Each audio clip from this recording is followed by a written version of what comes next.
Empower Her Orange the World is a student led 16-day initiative working to raise awareness amongst Kanpur's youth about gender based violence. Ms. Preeti Agarwal, Billabong High International School's founder and CEO, has been a constant source of guidance and support. I am the founder. Aruhi Shukla and Akash Agarwal are the event directors. We created Empower Her to transform awareness into action. Our student team at BHIS has supported us throughout to make the event a success. Conducting competitions like poster making, quizzes, arts, legal debates, and online information sessions, we aim to build empathy and civic awareness. Without further ado, let's start today's session. We are honored to host Dr. Rashmi Kapoor, who is one of Uttar Pradesh's most influential figures in pediatric medicine.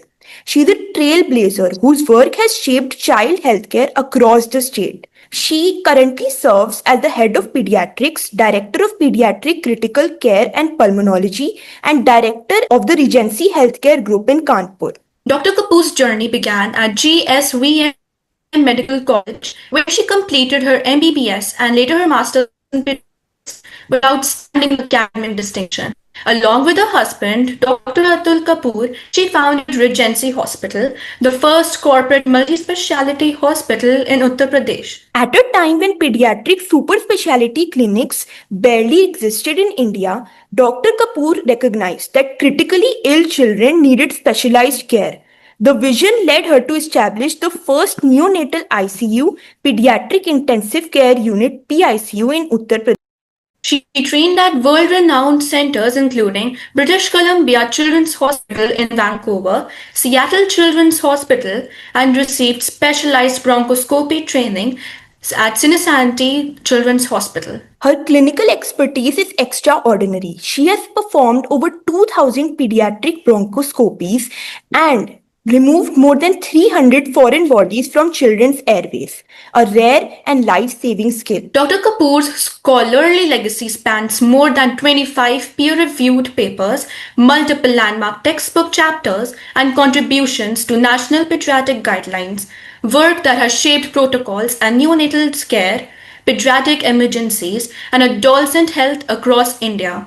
Her research has been cited internationally, and her clinical studies have informed training modules for young doctors.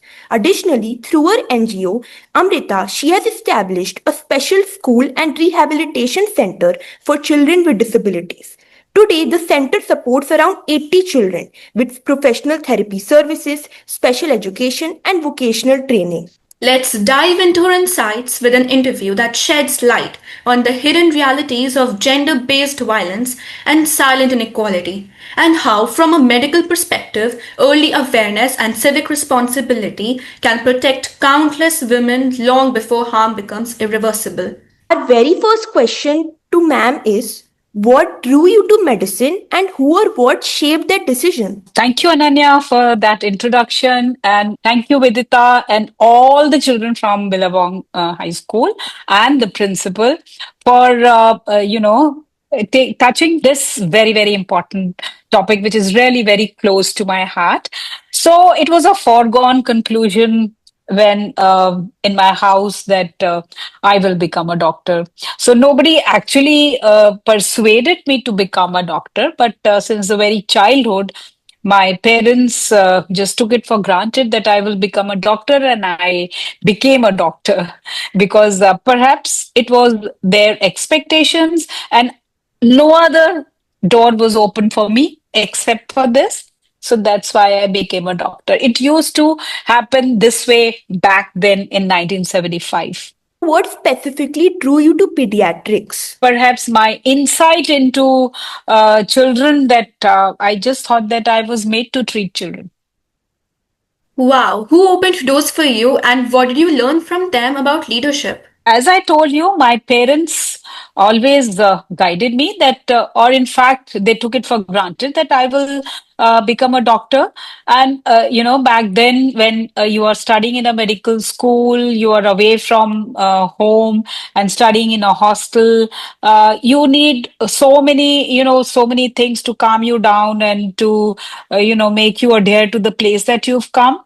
So all my colleagues who were there in my class, they were very nice, and I planned to stay over there. But there were few friends of mine who, always used to be the leaders. They always used to take a decision, and we used to follow them.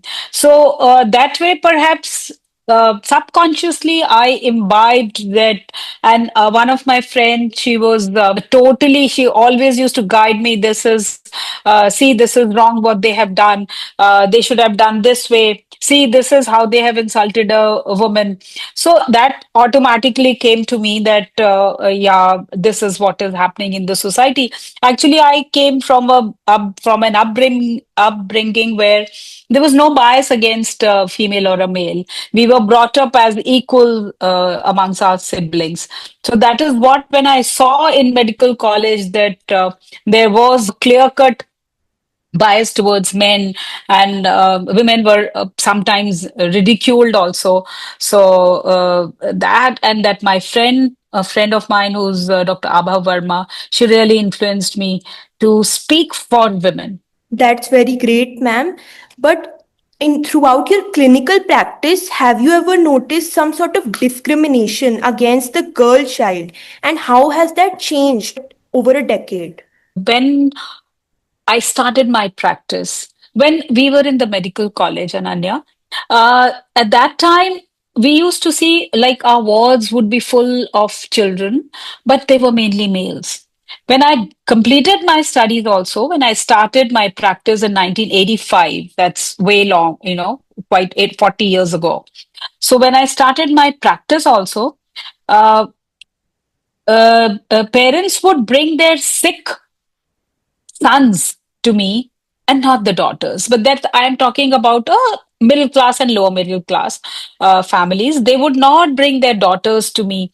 So in our hospital also, we always used to see that if their son was very sick, they would bring the son to the hospital.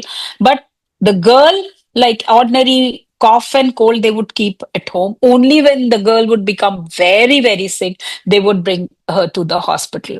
That was one. And then for girls, they would not, spend much money in treatment, in vaccinating them. So girls were most of the time, they remained poorly vaccinated.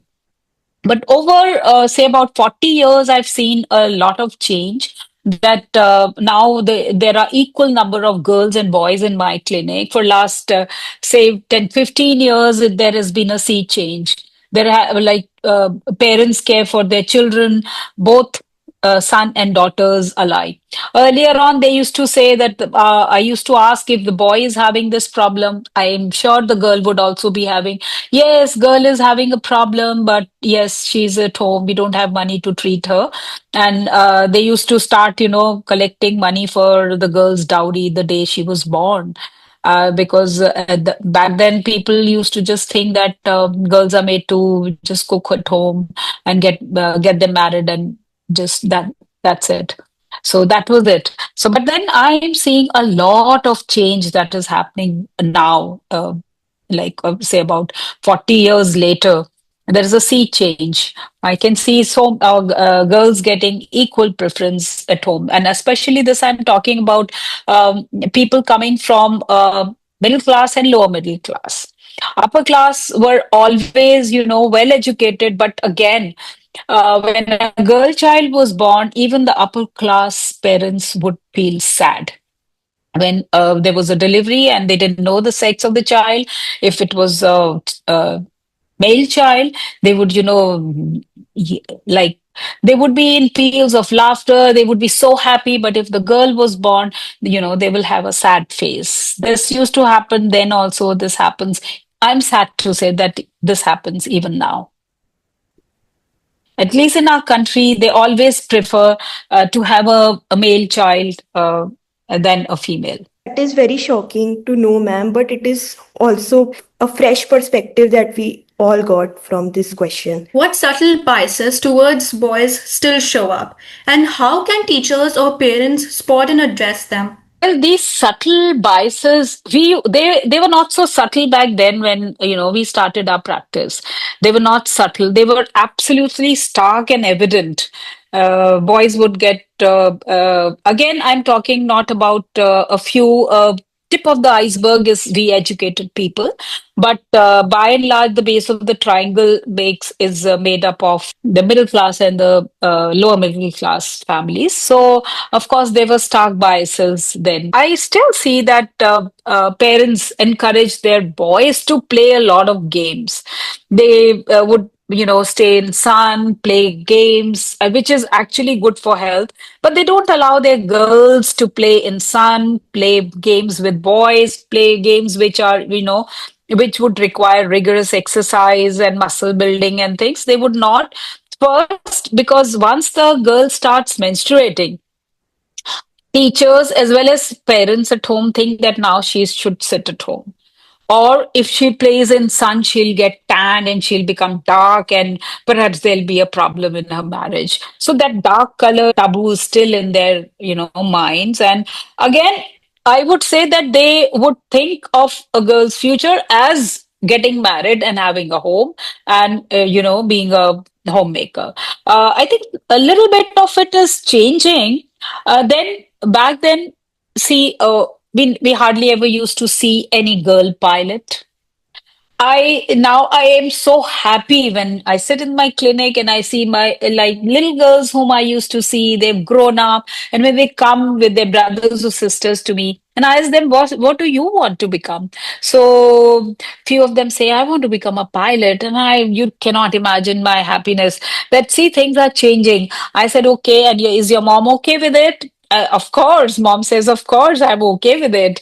So that's such a nice change that is happening. But still, I think if a girl is driving a car and there happens to be an accident, they will always blame, oh, the girl, that woman was driving. If it happens to be a man driving behind the wheels, it'll never be his fault. That I have seen it, and perhaps you all will also see it. Will also keep on seeing that for ages, because this is not new in this male dominating society. Not only in India, it's everywhere. So these are some subtle biases, but I think these biases will gradually fade off. That's wonderful to hear. So, how can boys and men be effective allies for women empowerment? I don't think without a man a woman would be able to do so well, and without a woman, a man would be able to do so well. So, men and women, they are actually complementary to each other. No one can survive without each other. So, in the office, in the household, then in the college, it is so important that husbands they come forward in a married for a married woman. A husband has to support the wife completely for her ventures outside the house. And if the woman is career oriented, men should really come up and help. And you cannot imagine all the women who have made their names in their careers, be it anywhere, in medicine, in IT, in business, anywhere, husbands have been really supporting. And for all the husbands, you just imagine if the wife was not supporting the household and the children, and giving him all the mental support, the husband would never be able to rise. So that is why it's very important that men keep this in mind. And this will start from the beginning. When a child is born, if it is a male child, he should be taught since the very beginning how to respect girls. The first woman that he meets is his mother, maybe his sister. So once he learns to respect his sister and his mother, he will respect his colleagues in the office. He'll respect his colleagues in the school and everywhere around. And so this is what the grooming means. So I don't think women can stand alone without men, and men can stand alone without women. So it has to be absolutely a combined effort. There have to be togetherness in both the sexes. And women should never, never, never feel that they are inferior to men. I always say this, that women have two X chromosomes, right? So one and one, that makes 11. Whereas men have just one X and one Y chromosome. So they are alone. So actually, I'm telling you, the emotional quotient of women is much better than men. Men are not able to withstand all those hardships as a woman can. And woman is, we know, is a multitasker. But knowing all this, back then the women were internalized that they are made to serve. I don't think it's happening anymore now. Women are made to, excel in whatever they want. So that should be, internalized, that women are not inferior to men. And women are not born to be cooking all the time, cooking at home and serving others. And that is the role of the parents, that they teach that girls that you have all the right to live happily, to do what you want to do.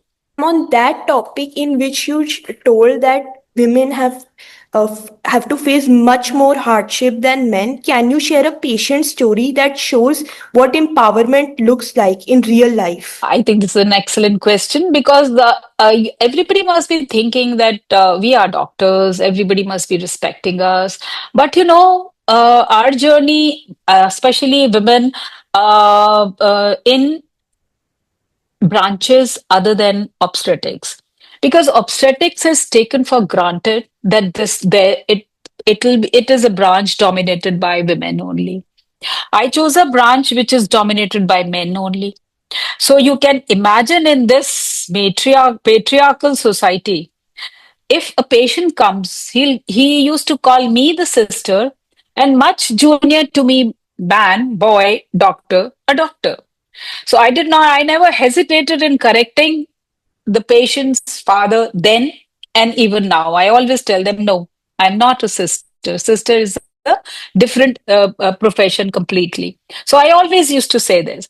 Now, once when I began my practice, so way back in, I think, 1994, when our hospital was made, was ready. So I admitted a child who was suffering from encephalitis, which is a, inflammation of brain, the membranes covering the brain and the brain substance itself. So it was a very, very serious disease.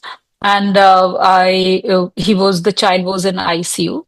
So the parent, when he came to know that I would be treating, he said he used to, make some derogatory remarks that, can you call a male doctor? Can you call this? So you can imagine how sad I used to feel. So one day the child was, improving, but not to that speed, with the expectation of the parents. So once he even, said some derogatory comment to me, and then I said, okay, you can take the child wherever you want. And but the child was not in a condition to be taken away. Gradually, the child became all right, and that man, the boy's father, after he became all right, he came to me. He cried with tears in front of me. And he said, Madam, I made a mistake. I actually was biased against you because you were a female. So that story, I never forget that story, because, he compared me, just not my work. He compared my sex, that I'm a woman, and another male doctor can be better than me. So then it used to happen, but now gradually more women are taking up this profession. More women are coming into, now there we cannot find that this branch is male dominated or this branch is female dominated, because we see a lot of obstetricians as men. Calcutta, earlier also in West Bengal, there used to be men obstetricians, but now there are men obstetricians everywhere. And of course, in every branch of medicine, we are seeing women around. So now it is, completely a different story. But yes, that was a hardship. And so many of my colleagues used to always, say, if you are seeing a patient, you are getting more patients, they would say, oh, madam, तो just because of being female, marks आ रहे हैं तो be for marks also they would not stay behind, saying they will not spare their remarks. So this was there. I don't think it is there anymore. We really faced a tough time, uh, studying with that mindset in men. For a student listening today, what's one habit, one skill, and one value to start practicing this week? For students who are listening to me today, I would say that get up in the morning every day from today onwards and think, just promise yourself that you will do one good thing to a female today, your sister, your mother, and see how and make her happy. This is one thing that I will request all the boys listening to me. Just make one woman happy every day. Just by a small thing, not by gifts, by saying a good word to your mom, good word to your sister, hugging your sister, not considering her to be inferior, it'll make her day. And if you do it every day, imagine it will come into your habit to respect women. And for all women who are listening to me, all girls who are listening to me, please remember that you are not inferior to men.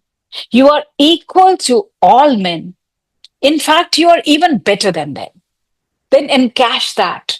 Encash that property of yours that you are better than anyone. You are better than your male counterparts. So, if you internalize this today that you are not inferior and you learn to say no when you do not like, all the girls, when you get up from tomorrow, when you don't like a thing, today for that matter, just learn to say a no, first politely, but then you have, with your parents, you have to discuss and argue why you are saying no. But then this saying no, if this becomes a habit, it's going to protect women in the long run. Because it's only the habit of, I couldn't say no, that is a nemesis. That is the nemesis of a woman, that she cannot say no. So she should learn to say no, because it's her right to say no when she is unhappy. And to all the students, boys and girls, have a friend and share everything with your friend, your mom, and anybody in the house, because sharing is so important. For you, that may be a very, very big thing, something that is troubling you. But for others, if you share something that is troubling you to your mom, to your dad, you know what? They will help you in minutes, because they've been there and seen that, done that. They know how to tackle with that thing. And they will,